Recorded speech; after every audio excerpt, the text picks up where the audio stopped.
Shalom Bapak Ibu yang terkasih di dalam Tuhan Yesus Kristus.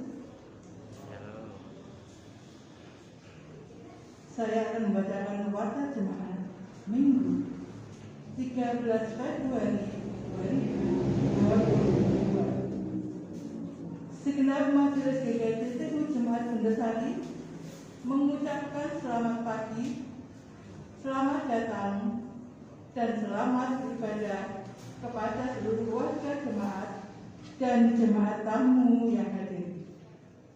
Ibadah pada hari ini akan dilayani oleh Saudara Januari Renaldi Romiuli dengan menggunakan pujian Kidung Jemaat. Warta jemaat yang pertama, Universitas Kristen Satya Wacana atau UKSW Salatiga membuka pendaftaran penerimaan mahasiswa baru 2022.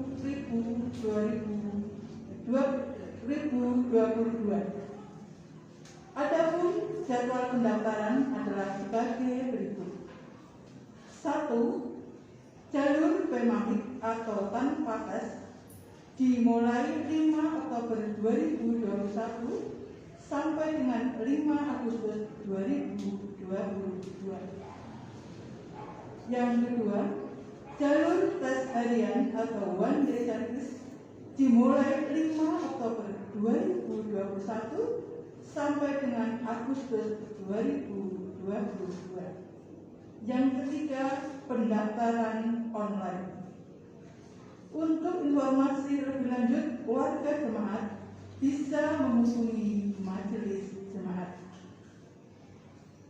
Warta jemaat yang kedua, ibadah Minggu 20 Februari 2022 akan dilayani oleh Penatua Dwi Rianto dengan menggunakan pujian Kidung Jemaat. Demikian warta jemaat pada Minggu pagi hari ini. Bapak Ibu Saudara, mari kita masuk dalam saat teduh, mempersiapkan hati kita untuk masuk dalam ibadah Minggu Sabat pada pagi hari ini.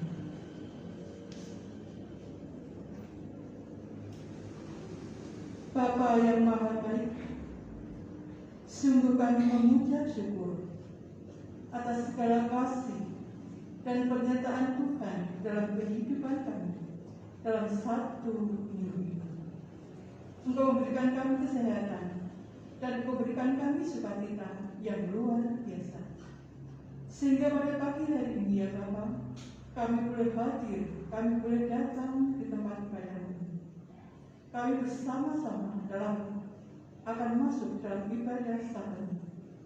Kiranya Engkau mengkuduskan hati kami dan mensucikan hati kami, sehingga kami boleh layak datang. Bapa surgawi, Bapa yang penuh kasih, kami juga memohon pertolongan-Mu. Kiranya Engkau menyertai setiap pelayanan kami, dari tim multimedia, tim musik, seluruh majelis yang akan melayani jalan ibadah pada pagi hari ini.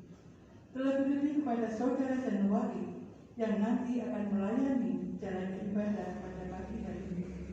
Kiranya Engkau sendiri yang mencurahkan Roh Kudus-Mu dan menuntun kami. Engkau berkati kami semua ya Bapa yang ibadah pada hari ini tempat ini.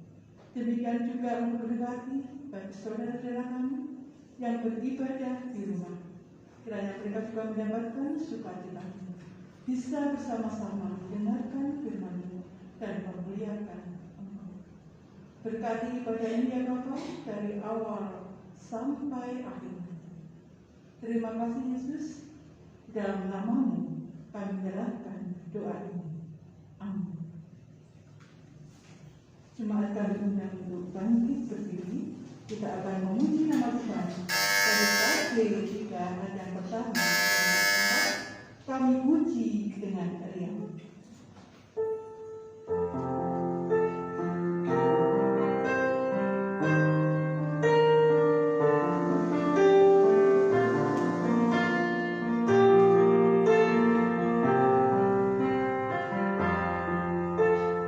Ah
tidak meninggalkan perbuatan tangannya, dan menggenapi janji-janjinya kekal selama-lamanya. Kasih karunia dan damai sejahtera dari Allah Bapa kita, Tuhan kita Yesus Kristus, dan persekutuan Roh Kudus menyertai kita semua. Amin. Jemaat Tuhan dipersilakan dulu. Sabda awal kita pada ibadah hari Minggu ini terambil dari Ibrani 11 ayat 1. Ibrani 11 ayat 1. Iman adalah dasar dari segala sesuatu yang kita harapkan dan bukti dari segala sesuatu yang tidak kita lihat. Kita puji Tuhan dari Kirim Jemaat 18 ayat 1 dan 2. Allah hadir bagi kita.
Itulah hukum yang terutama. Hukum inilah tergantung seluruh hukum Taurat dan kitab para nabi.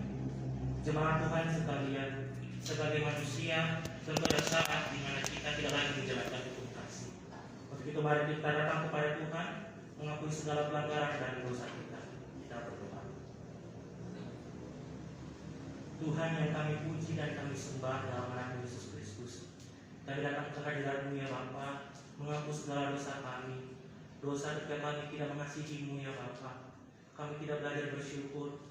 Kami menuduh Engkau dalam kesalahan kehidupan kami yang mendatangkan penderitaan bagi kami ya Bapa. Kami juga berbuat dosa ketika kami melukai sesama kami ya Bapa. Ketika kami iri kepada mereka, ketika kami mengkhianati mereka. Untuk itu kami mengakui kesalahan kami dan kami menyesal ya Bapa. Kami memohon kasih karunia-Mu untuk mengampuni kami dari segala dosa kami ya Bapa. Dan dalam kehidupan kami menjadi bukti ya Bapak, bahwa kami telah diselamatkan dari ampun oleh-Mu ya Bapak. Kami juga rindu bahwa kami juga belajar mengampuni kesalahan sesama kami ya Bapak, seperti yang Kau telah terlebih dahulu mengampuni kami. Dalam nama Tuhan Yesus kami telah berdoa. Amin. Bagi setiap kita yang telah mengaku dosa, Tuhan menetapkan maaf bagi kita dalam berita anugerah yang terambil dari Roma 3 ayat 23 sampai 24. Karena semua orang telah berbuat dosa dan telah kehilangan kemuliaan Allah, dan oleh kasih karunia telah dibenarkan dengan cuma-cuma karena penebusan dalam Kristus Yesus. Kita puji Tuhan. Dari Kirim Jemaat 35 ayat 1 dan 4, tercurah darah Tuhan.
Karena itu, saudara-saudaraku yang kekasih, berdirilah teguh, jangan goyah, dan diamlah selalu dalam pekerjaan Tuhan. Sebab kamu tahu bahwa dalam persekutuan dengan Tuhan, jerih payahmu tidak sia-sia. Kita puji nama Tuhan, Kidung Jemaat 450 ayat 5, hidup kita yang benar.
Jemaat 363 ayat 1, bagi Yesus diserahkan.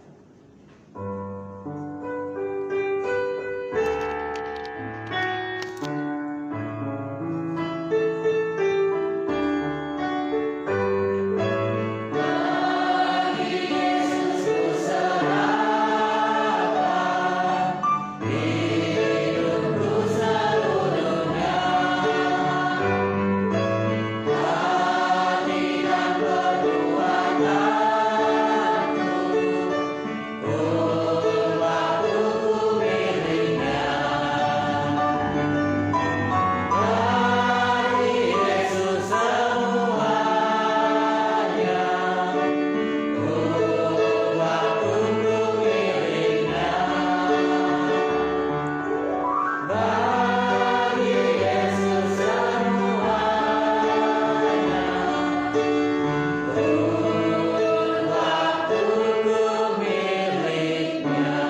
kami dari Lukas 6 ayat 17 sampai 26. Lukas 6 ayat 17 sampai 26.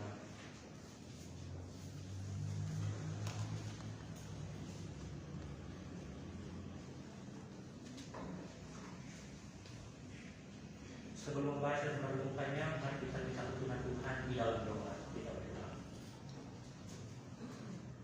Tuhan, pemelihara kehidupan kami, terima kasih ya Bapa, bahwa Kau masih mau hampiri kami ya Bapa melalui pemberitaan firman Tuhan pada hari ini. Untuk itu ya Bapa, kami minta biarlah Engkau membuat kami mengerti, tapi terlebih dari itu juga ya Bapa, kami mampu melakukan kehendak-Mu dalam kehidupan kami hari lepas hari ya Bapa. Dan karena kami ya Bapa bisa mengenal-Mu hari ini dan menjadi semakin serupa dan segambar denganmu. Ampuni salah dosa kami, dan nama Yesus kami telah berdoa. Amin. Lukas 6 ayat 17 sampai 26. Yesus mengajar dan menyembuhkan banyak orang. Lalu Ia turun dengan mereka dan berhenti pada suatu tempat yang datar. Di situ berkumpul sejumlah besar dari murid-muridnya dan banyak orang lain yang datang dari seluruh Yudea dan dari Yerusalem dan dari daerah pantai Tirus dan Sidon. Mereka datang untuk mendengarkan Dia dan untuk disembuhkan dari penyakit mereka. Juga mereka yang dirasuki oleh roh-roh jahat beroleh kesembuhan. Dan semua orang banyak itu berusaha menjamah Dia, karena ada kuasa yang keluar daripadanya, dan semua orang itu disembuhkannya. Ucapan bahagia dan pernyataan. Lalu Yesus memandang murid-muridnya dan berkata, "Berbahagialah hai kamu yang miskin, karena kamulah yang mempunyai kerajaan Allah. Berbahagialah hai kamu yang sekarang ini lapar, karena kamu akan dipuaskan. Berbahagialah hai kamu yang sekarang ini menangis, karena kamu akan tertawa. Berbahagialah kamu jika karena Anak Manusia orang membenci kamu, dan jika mereka mengucilkan kamu dan mencela kamu, serta menolak namamu sebagai sesuatu yang jahat. Bersukacitalah pada waktu itu dan bergembiralah, sebab sesungguhnya upahmu besar di sorga. Karena secara demikian juga nenek moyang mereka telah memperlakukan para nabi. Tetapi celakalah kamu, hai kamu yang kaya, karena dalam kekayaan kamu telah memperoleh penghiburan. Celakalah kamu yang sekarang ini kenyang, karena kamu akan lapar. Celakalah kamu yang sekarang ini tertawa, karena kamu akan berduka cita dan menangis. Celakalah kamu jika semua orang memuji kamu, karena secara demikian juga nenek moyang mereka telah memperlakukan nabi-nabi palsu. Berbahagialah setiap orang yang mendengar, merenungkan dan melakukan kehendak Allah dalam hidup setiap hari. Amin. Mari kita menghadap Tuhan, menaikkan doa syafaat kita. Kita berdoa. Bapa pemelihara kehidupan kami, Bapa yang mengetahui setiap pergumulan kami, hari ini kami datang kepada-Mu ya Bapa, membawa doa-doa kami ya Bapa. Kami ingin berdoa untuk pergumulan jemaat kami ya Bapa, baik yang hadir di sini maupun yang mengikuti dari rumah. Kami percaya bahwa Engkau terus bekerja dalam kehidupan kami di sepanjang waktu kami ya Bapa. Untuk itu, mari Engkau ada terus bersama-sama dengan kami, membuat kami mengerti maksud-Mu ya Bapa. Kami yang sakit, ajak kami untuk mengerti maksud-Mu, tapi terlebih itu ya Bapa, kami memohon pengampunan daripada-Mu ya Bapa. Dan bila Kau bisa mengampuni kami, menyembuhkan kami yang sekarang bergelut dengan pergumulan ekonomi ya Bapa, kami percaya bahwa Engkau ada bersama-sama dengan kami. Kami bersyukur Engkau terus melindungi kami ya Bapa, mempertahankan kami, memelihara kami. Kami juga berdoa ya Bapa untuk jemaat Tuhan di sini, untuk pelayanan di sini jemaat Nugosari. Kami percaya bahwa Engkau memilih jemaat-Mu, Engkau yang memperlengkapi mereka dan memelihara mereka. Berikan mereka hati yang teguh di dalam-Mu ya Bapa, iman yang teguh, supaya mau terus berfokus pada-Mu ya Bapa, melayani dengan sepenuh hati dan total. Kami juga berdoa untuk bangsa kami ya Bapa, terutama dalam situasi pandemi ini. Kami percaya bahwa setiap orang melihat pikiran mereka untuk sama-sama menyelesaikan pandemi ini. Kami berdoa untuk pemerintah, bila telah bekerja keras ya Bapa, biarkan mereka terus punya hati yang terpaut kepadamu, hati mau mendengar suara rakyat ya Bapa, dan tidak mementingkan diri mereka sendiri. Terlebih dari itu kami juga mau ya Bapak, supaya Kau memberikan kami hati yang taat sebagai warga negara, taat pada protokol kesehatan dan aturan-aturan yang ada. Yang dalam kehidupan kami ya Bapak menjadi tanda bahwa kami adalah orang Kristen yang sejati ya Bapak. Mengampuni salah dosa kami, dalam Yesus kami telah berdoa. Amin. Kita akan memberikan persembahan sebagai tanda syukur kita, dan persembahan ini dilandaskan pada Amsal 3 ayat 9 sampai 10. Muliakanlah Tuhan dengan hartamu dan dengan hasil pertama dari segala penghasilanmu, maka lumbung-lumbungmu akan diisi penuh sampai melimpah-limpah, dan bejana kemerahanmu akan meluap dengan air buah angurnya. Kita memberikan persembahan sambil menyanyikan Pinjaman 292 ayat 1 dan 2 sampai lagu persembahan selesai diadakan. Tabu kita.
Persembahan yang Bapa Engkau kuduskan, Engkau berkati, saya bisa menjadi alat kelebaran kerajaan-Mu ya Bapa di tengah dunia ini ya Bapa.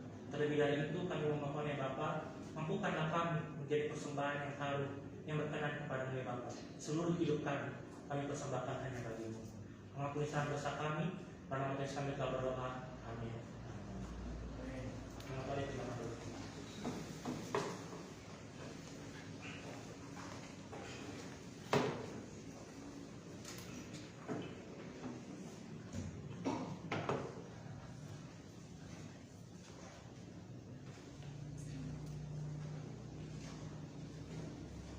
Shalom Bapak Ibu Saudara sekalian.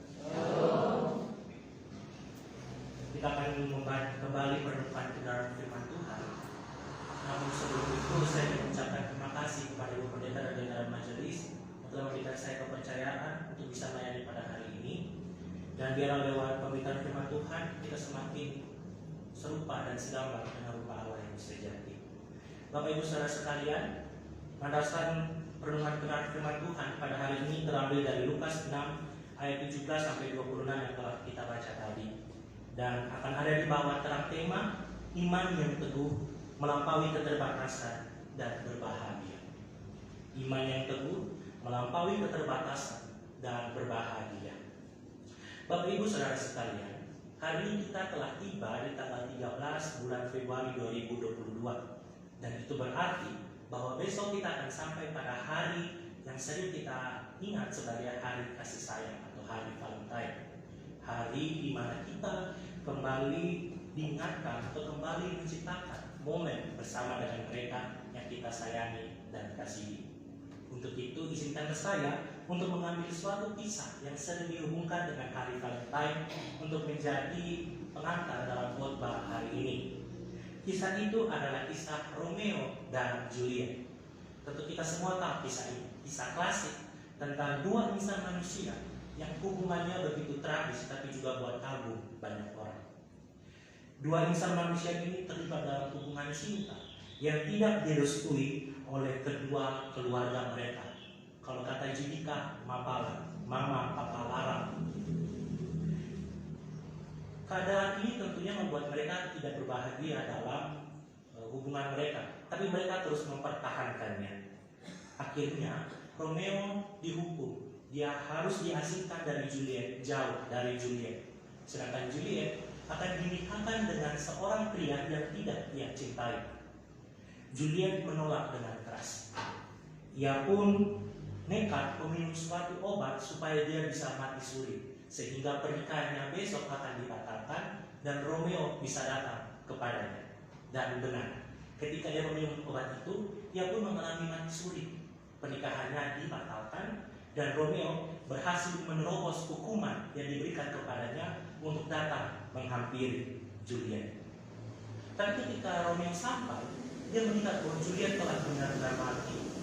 Ia sakit hati dan dia menyesal, sehingga dia memutuskan untuk bunuh diri di samping Juliet. Ketika dia mati, Juliet yang mati suri tersadar. Dan apa yang dirasakan ketika melihat pasangannya mati di sebelahnya, tentu dia juga kecewa dan patah hati. Dan akhirnya ia juga memilih untuk bunuh diri. Bapak Ibu Saudara sekalian, saya kira inilah kekuatan cinta, yakni membawa mereka yang merasakannya untuk melampaui batas-batas mereka. Seolah-olah tidak ada halangan yang bisa menahan rasa cinta mereka. Mungkin bagi kita, Romeo dan Juliet adalah sepasang kekasih yang bodoh karena dibutakan oleh cinta, sehingga memilih untuk menderita. Tapi bagi mereka berdua adalah kebahagiaan, karena mereka bisa bersama-sama dengan orang yang mereka cintai, bahkan ketika mereka harus menerobos batas kehidupan, yakni kematian. Lalu bagaimana dengan cinta kita kepada Tuhan yang kita sebut dengan iman? Apakah iman kita adalah iman yang teguh, iman yang melampaui batas-batas keadaan kita, karena kita mau bertemu dengan Tuhan dalam situasi kehidupan kita? Kita mau menemukan maksud kehendak Tuhan dalam semua dinamika kehidupan kita, sehingga kita menjadi berbahagia. Bapak Ibu Saudara sekalian, pembacaan kita tadi Lukas 6 itu menguraikan bahwa Yesus sedang berada di Galilea pada saat itu. Ia baru saja memilih 12 muridnya dari kumpulan muridnya yang lebih luas lagi. Ia memilih 12 murid itu untuk kemudian akan diutus mewartakan kerajaan Allah. Sehingga apapun yang mereka saksikan tentang Yesus ketika bersama-sama dengan Yesus akan menjadi bekal mereka, akan mempengaruhi pola pikir mereka ketika mereka mewartakan kerajaan Allah. Lantas, apa saja yang telah disaksikan oleh kedua belas murid itu? Mereka telah melihat bagaimana Yesus mengajar dengan berkuasa, bagaimana Yesus melakukan mujizat-mujizat yang buat heran banyak orang. Yesus menyembuhkan orang yang sakit kusta, bahkan orang yang lumpuh. Pekerjaan Yesus yang luar biasa itu membuat Yesus terkenal dan tersebar kabarnya kemana-mana. Bahkan dalam pembacaan kita dikatakan bahwa orang datang dari Yudea dan Yerusalem yang ada di selatan Galilea, dan juga orang-orang dari Tirus dan Sidon yang ada di sebelah utara dari Galilea, tempat di mana Yesus ada waktu itu. Mereka datang dari jauh dengan meyakini bahwa mereka akan disembuhkan. Dan sesuai dengan teks pembacaan kita, tertulis bahwa mereka semua disembuhkan oleh Yesus. Apa refleksi kita dari cerita ini? Bapak Ibu Saudara sekalian, benar bahwa iman tumbuh dari pendengaran, tapi iman dibuktikan lewat keteguhan, yakni bagaimana iman membawa mereka yang percaya melampaui batas mereka. Jarak antara Yerusalem dan Galilea saat itu kurang lebih 123 km. Itu berarti ketika orang banyak datang dari Yerusalem ke Galilea, mereka harus menempuh perjalanan kurang lebih 1 minggu jika mereka berjalan kaki. Tapi jika mereka naik unta tentu lebih cepat. Tapi sebagai manusia ada saat dimana kita lelah. Kita yang naik mobil saja masih capek di jalan, apalagi mereka yang naik unta. Tentu mereka harus beristirahat sehingga waktu pun tidak menjadi lebih singkat. Cerita tidak sampai di situ, Bapak Ibu Saudara sekalian. Yesus kemudian memandang muridnya dan dia seolah-olah ingin mengatakan sesuatu yang lebih dalam maknanya tentang keteguhan iman. Tapi menjadi menarik karena apa yang dikatakan oleh Yesus berisikan pernyataan-pernyataan yang saling bertentangan satu sama lain. Pada ayat 20-23 dikatakan bahwa berbahagialah mereka yang menderita karena mewartakan kebenaran. Penderitaan itu berupa miskin, lapar, dikucilkan, bahkan dicela oleh sesama mereka karena mewartakan kebenaran. Bagaimana orang yang mewartakan kebenaran dan menderita merasakan berbahagia? Bagaimana orang benar justru merasa berbahagia ketika mereka menderita? Saya merefleksikan bahwa ada 3 alasan mengapa orang yang teguh imannya, orang yang benar bisa berbahagia dalam penderitaan. Yang pertama, Bapak, mereka tidak membingkai berkat Tuhan pada hal-hal yang menyenangkan atau memuaskan saja. Bapak Ibu Saudara sekalian, karena diberkatilah yang terus terulang pada ayat 20-23, bisa juga diterjemahkan sebagai kata diberkatilah. Ini berarti bahwa penderitaan yang dihadapi oleh orang benar karena kebenaran adalah rencana Tuhan, adalah kehendak Tuhan dan terjadi atas seizin Tuhan. Tuhan tidak hanya mau memberkati orang benar dengan kesehatan, tidak hanya memberkati orang dengan kekenyangan, tapi Tuhan juga mau memberkati orang benar dengan lapar, dengan duka cita, bahkan dengan pengucilan dan celaan karena kebenaran. Mengapa? Karena dalam semua situasi kehidupan kita selalu ada maksud Tuhan di dalamnya. Bapak Ibu Saudara sekalian, begitu juga dengan kita saat ini. Tuhan juga ingin memberkati kita lewat kegagalan, lewat sakit, lewat kerugian. Memang benar bahwa sebagai manusia kita tentu merasakan sedih, kecewa, dan patah hati. Tapi ketika kita mau melampaui keadaan kita mau melakukan introspeksi diri. Apakah kita benar melakukan kebenaran atau melakukan kesalahan? Apakah kita melakukan refleksi? Apa maksud Tuhan yang ingin disampaikan lewat penderitaan yang kita terima? Yakinlah bahwa kita akan melampaui penderitaan kita sehingga penderitaan itu tidak menjadi alasan untuk meninggalkan Tuhan, tapi justru kita lampaui dia dengan semakin teguh dan menemukan maksud Tuhan di dalamnya. Alasan kedua kenapa orang benar itu berbahagia di dalam penderitaan adalah karena adanya pengharapan bagi mereka.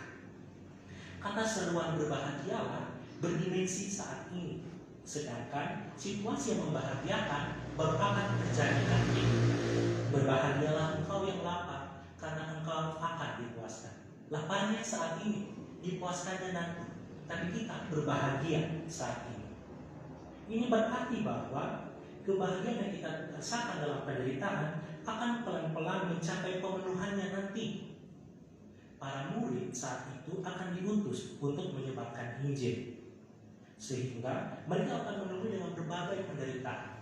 Kalau kita cek di berbagai sumber, kita akan menemukan bahwa ada mereka yang justru menderita, ada yang mereka di masa hidup sampai kemudian mereka mati demi mempertahankan iman mereka kepada Tuhan. Tapi mereka melakukan itu dengan pengharapan bahwa penderitaan yang mereka rasakan bahkan secara fisik itu akan kemudian berganti dengan kemuliaan di sorga. Besar upah mereka di sorga dan mereka akan mempunyai kerajaan sorga. Bapak Ibu Saudara sekalian, apakah kita hari ini kehilangan harapan kita sehingga kita berhenti berbuat benar? Apakah hari ini kita berhenti disiplin karena kita disebut sebagai orang-orang yang kuno?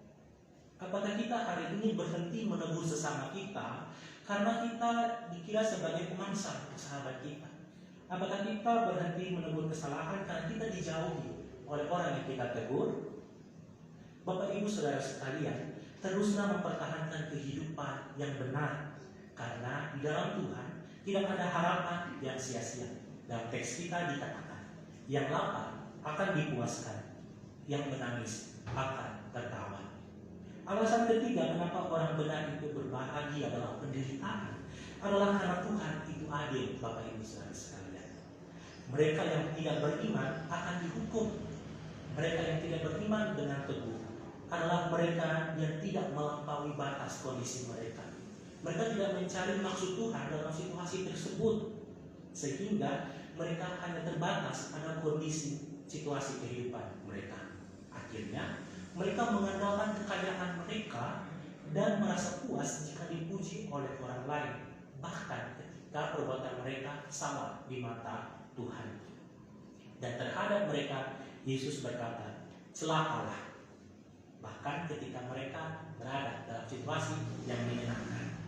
Hari ini mereka senang, tapi nanti ketika keadilan Tuhan dinyatakan, mereka akan berduka tiada taranya. Bapak Ibu Saudara sekalian, teguhkanlah iman kita karena Allah adalah adil. Menderita demi kebenaran membawa kita yakin bahwa kita telah menjadi mereka yang punya kerajaan Allah. Jika kita hari ini dengan sengaja tidak mempertahankan hidup yang benar supaya disenangi oleh orang banyak, percayalah kita akan berakhir di tempat yang disebut neraka, bukan surga. Hal ini telah teruji Bapak Ibu Saudara sekalian. Ketika kita berbohong kepada orang lain bahwa kita bisa, padahal kita tidak bisa melakukan sesuatu, maka kita akan hidup dalam pemaksaan diri. Kita memaksakan diri kita karena sebenarnya kita tidak mampu. Tapi karena kita telah terlanjur berbohong supaya dipuji orang, kita memaksakan diri kita supaya bisa. Bahkan jika kita lihat lebih dalam, kita bisa saja kehilangan jati diri kita. Bukankah itu adalah neraka kita saat ini? Tetapi jika kita memilih untuk jujur, berintegritas, kita akan melihat bahwa kita telah menjadi teladan bagi banyak orang. Kita telah membangun sesama kita, dan kita berhasil untuk menegur kesalahan mereka dan mendorong mereka menghidupi kehendak Tuhan. Bapak Ibu Saudara sekalian, kita yang telah mengaku percaya dan diutus untuk mewartakan Injil Kerajaan Allah pun masih sering gagal mempertahankan keteguhan iman kita. Pandemi COVID-19 adalah kesempatan untuk menguji iman kita, Bapak Ibu Saudara sekalian. Kita dihadapkan pada dua pilihan. Apakah kita mau terbatas pada pandemi ini, atau apakah kita mau melihat penyataan diri Allah, mau melihat maksud Allah dalam situasi pandemi hari ini. Jika kita hanya terbatas pada pandemi ini, kita akan hidup dalam mengeluh dan mengeluh. Kita mengeluh karena kita sulit memenuhi kebutuhan hidup. Kita mengeluh karena kita sulit bertemu dengan orang yang kita kasihi. Kita juga hidup dalam kecemasan karena kita selalu memikirkan keselamatan diri kita dan mereka yang kita kasihi. Tapi kalau kita mau melampaui pandemi ini dengan melihat maksud Tuhan, ada banyak hal yang bisa kita pelajari yang membuat kita semakin lebih baik dan serupa dan segambar dengan Allah. Setidaknya kita belajar bagaimana pentingnya waktu dengan keluarga. Kita yang sudah sibuk bekerja di luar sana kemudian dipanggil untuk hidup bersama-sama di dalam rumah. Bagaimana kita memberikan perhatian yang selama ini terbuang dengan waktu ketika kita bekerja di luar. Kita juga kembali diingatkan bagaimana mempertahankan sikap ketika beribadah. Ketika kita hadir di gereja, kita duduk dengan rapi, dengan sopan, karena banyak orang. Tapi bagaimana jika kita beribadah di rumah kita? Apa sikap kita masih sopan di hadapan Tuhan? Atau kita justru sambil melakukan hal-hal lain yang tidak sejalan dengan apa arti ibadah yang sesungguhnya? Bapak Ibu Saudara sekalian, keteguhan iman membuat kita melampaui batas-batas keadaan kehidupan kita dengan mencari maksud Allah, sehingga pengharapan kita menjadi kuat di dalamnya dan hidup berbahagia. Jika Romeo dan Juliet menunjukkan bukti cinta mereka dengan melampaui batas kehidupan, bagaimana dengan kita yang menunjukkan bukti cinta kita kepada Tuhan? Apakah kita juga melampaui keadaan ini dan melihat maksud Tuhan dalam kehidupan kita? Selamat mempertahankan keteguhan iman dalam anugerah perjalanan kehidupan kita dengan mengingat bahwa iman yang teguh melampaui keterbatasan dan berbahagia. Amin. Mari kita berdoa. Tuhan yang memelihara kehidupan kami bersyukur karena hari ini kami diajarkan ya Bapa, bagaimana kami terus berpaut kepadamu dalam situasi apapun. Karena kami percaya bahwa kehidupan kami selalu terselip dengan kehendak-kehendak-Mu ya Bapa. Untuk itu ya Bapa, ajarkan kami supaya kami mau juga mengarah kepada kehendak-Mu itu. Melakukan introspeksi diri, melakukan refleksi ya Bapa. Kami memandang harapan kami kepadamu dan kami semakin percaya bahwa Engkau adil. Biar kehidupan kami ya Bapa tidak pernah menjadi batas-batas kami bertemu dengan Engkau. Karena kami percaya tidak ada yang bisa membatasi kami dari kasih-Mu. Dan untuk itu kami juga terpanggil untuk melampaui batas-batas kami, menunjukkan iman kami, cinta kami kepada-Mu ya Bapa. Bapa, kami juga berdoa ya Bapa sesuai dengan doa yang telah Engkau ajarkan kepada kami. Doa Bapa kami dengan berkata demikian. Bapa kami yang ada di surga, dikuduskanlah nama-Mu, datanglah kerajaan-Mu, jadilah kehendak-Mu di bumi seperti di surga. Berikanlah kami pada hari ini makanan kami yang secukupnya, dan ampunilah kami akan kesalahan kami, seperti kami juga mengampuni orang yang bersalah kepada kami. Dan janganlah membawa kami ke dalam pencobaan, tetapi lepaskanlah kami daripada yang jahat. Karena Engkau yang punya kerajaan dan kuasa dan kemuliaan sampai selama-lamanya. Amin. Kita respon pemberitaan firman Tuhan dengan menyanyikan pujian Kim Jemaat 50A ayat 1 dan 6 sabda mengabari.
Jemaat Tuhan, marilah kita pulang dan bersiap membangun keteguhan iman kepada Allah dengan berkat yang daripadanya.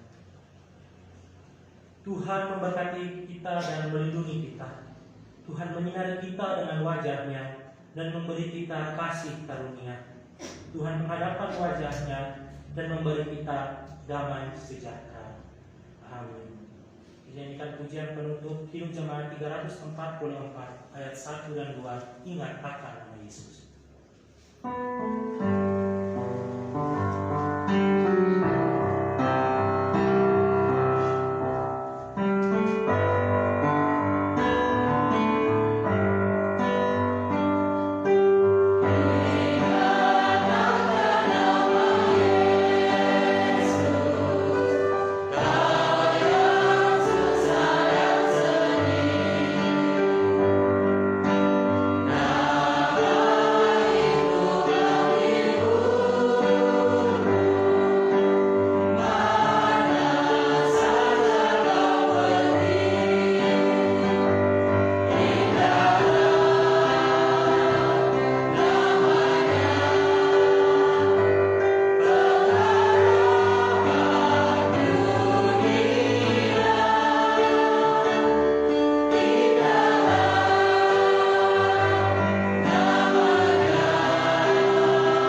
selamat memasuki bulan cinta kasih. Kiranya Tuhan sendiri akan terus menolong Bapak, Ibu, dan Saudara untuk hidup seperti Kristus, saling mengasihi, saling mengampuni, dan saling berkorban. Demikianlah cinta yang sesungguhnya untuk melampaui segala batas kehidupan. Tuhan memberkati saudara semua sekarang dan untuk selalu. Selamat hari Minggu, Sugeng Kondur.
Cepat. Oh. Baik. Oh, ya Mas. Dia salah kasih sambutan. Selamat Oh, kayak yang salah. Selamat. Aku udah tapi ini loh yang salah. Merayakan. Sekarang belum Selamat hari Minggu untuk Bapak Ibu dan saudara jemaat semuanya. Baik yang pada hari ini beribadah di gereja secara offline maupun yang mengikuti secara online, kiranya semuanya tidak mengurangi kenikmatan dan juga bagaimana kita merenungkan firman Tuhan hari ini tentang kasih, di mana kita diajarkan untuk saling mengasihi, saling mengampuni, saling berkorban. Kiranya itu semua boleh menjadi pedoman dalam kita masing-masing. Terima kasih, selamat hari Minggu, sampai jumpa dalam ibadah minggu depan. Tuhan memberkati. Terima kasih, Tuhan memberkati.